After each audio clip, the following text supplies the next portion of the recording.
Hello again. I don't know about you, but as these small groups draw closer and closer, I get more and more excited about them. I wanted to send you this quick 5-minute video to introduce you to 4 keys to being a small group leader. The first key to being a small group leader is connections. Your greatest point of impact with your students will be your connection with them. In other words, how much that you listen to them and how much you share your story with them, the more they will trust you.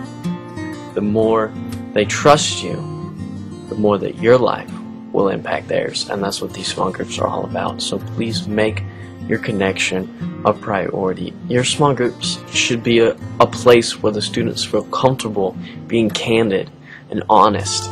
So many times the students have these pressures on them at school and at home to be this certain person, and they're not real. But make your small group a place where it feels like family. It feels like everyone is so honest that they can just be themselves. They don't have to pretend to be someone else. They can just be themselves and share their life and share their stories with everyone else in the group. Connections are the first key. The second key is commitment. If you want to be a small group leader, you got to make commitment your key. Your task is not to be taken lightly. Every week we're going to give you lessons that give you the opportunity to share the truth of God's Word into these students' lives. And I pray that you take that eternally serious. Take the 15 minutes or so to prayerfully read through the discussion questions that you'll be leading. Read through the scriptures that you'll be introducing the students to.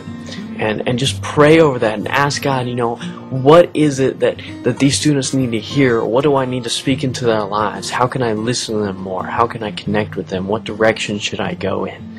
And just pray over that and take the time. Also, make it a commitment to not just work with these students inside the hour and a half that you have on Wednesday night, but when stuff comes up about a student struggling in their life, either through the discussion or through the prayer request, when you hear those, follow up with them. Take the time outside of Wednesday night to connect with them on that issue.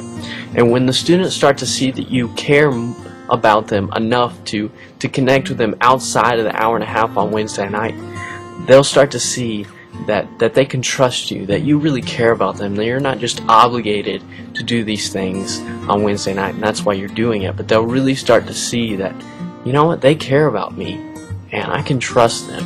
And that's when you'll really start to be a mentor, and they'll really start to listen to you. They'll really start to examine your life and mimic it.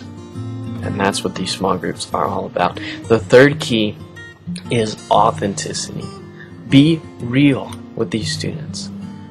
You can't give something to these students that you don't already have yourself to offer to them. We're going to be pushing the students in your small group. You're going to be pushing them to, first of all, love God, and second, to connect with Christian peers, and third, to serve with their lives God and His kingdom. And if you're not doing those things for yourselves, the students will see. So I'm asking you, please make God your priority in your life.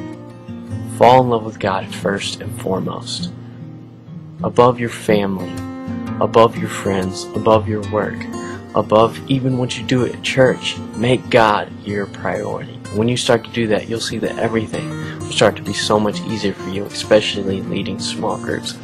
The last key is maturity. And I'm not so much speaking of your maturity, even though I would like you as a leader to be mature. We want the parents and families of these students to respect us and to trust us, and for us to be professional in our environment, but not just your maturity. What I'm really speaking of here is the students' maturity. Invest everything you can within that hour and a half and a little bit outside of that to invest into the spiritual maturity of these students. Push them to love God, to surround themselves with Christian peers, and to serve the world. Our priority is to graduate students who love God. Let's do everything we can to do that. I am so glad that you're a part of this with us, and I believe that when we as small group leaders make connection, commitment, authenticity, and maturity a priority, we will truly make an impact as small group leaders. Thank you so much for being involved with us.